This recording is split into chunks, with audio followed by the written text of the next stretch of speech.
பெரிது பெரிது புவனம் பெரிது புவனமோ நான்முகன் படைப்பு. நான்முகன் கரியமால் உந்தியில் வந்தோன்.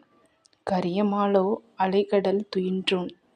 அலைகடல் குறுமுனி அங்கையில் அடக்கம். குறுமுனியோ கலசத்துள் பிறந்தோன். கலசமோ புவியிற் செருமண். புவியோ அரவினுக்கு ஒருதலை பாரம். அரவோ உமையவள் சிறுவிரல் மோதிரம். உமையோ இறைவர் பாகத்து ஒடுக்கம். இறைவரோ தொண்டர் உள்ளத்து ஒடுக்கம். தொண்டர் தம் பெருமை சொல்லவும் பெரிதோ. இது பெரியது எது அப்படின்னு கேட்ட கேள்விக்கு ஔவையார் அவங்க சொன்ன பதில். உலகத்தில் பெரியது எது அப்படின்னு கேட்டாலே எல்லாருக்கும் தெரியும், நான்முகன் படைச்ச இந்த பெரிய புவனம் தான் அப்படின்னு. அப்போ நான்முகன் பெரியவனா அப்படின்னு பார்த்தா கரியமால் உந்தியில் வந்தோன். ஸோ கரியமாளுடைய படைப்பு, திருமாலுடைய படைப்பு. திருமால் அப்போ பெரியவரா அப்படின்னு பார்த்தா அவர் அலைக்கடலில் பள்ளி கொண்டவர். அப்போ இருக்கிறதுலே பெரியது அலைக்கடல் தானே? இல்லை, அலைக்கடல் குறுமுனி அங்கையில் அடக்கம்.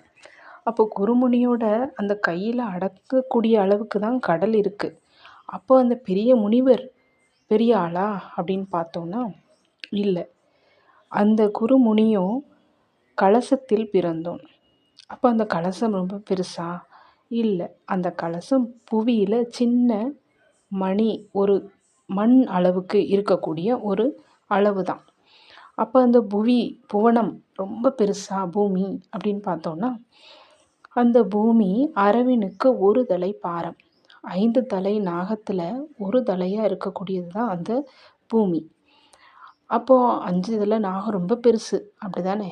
இல்லை. அந்த 5 தலை நாகத்தை உமையவள் அவளுடைய கை மோதிரமாக போட்டிருக்காளாம். அப்போது நம்மளுடைய உமையவள் பெரியவள் அப்படி தானே?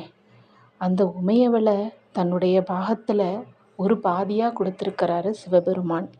அப்போ உலகத்திலே மிகப்பெரியவர் சிவபெருமான். அந்த சிவபெருமான் எங்கே இருக்காரு? அவருடைய அடியாருடைய நெஞ்சத்தில் இருக்காரு. சிவபெருமானை நினைக்கக்கூடிய ஒவ்வொரு தொண்டர்களும், ஒவ்வொரு அடியார்களும் அவருடைய மனசில் சிவனை நினச்ச உடனே அவங்க மனசில் போய் சிவபெருமான் உட்கார்ந்துருவாராம்.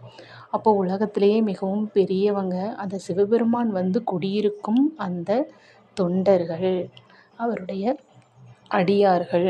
அதனால தான் சிவபெருமான் அவருடைய மிகப்பெரிய சொத்தாக பார்க்குறது அவருடைய அடியார்களை. அப்போ இந்த உலகத்தில் மிகப்பெரியது எது? சிவன் வாழக்கூடிய அந்த உள்ளம், அந்த சிவனுடைய தொண்டர்கள் வாழும் உள்ளம். நன்றி, வணக்கம்.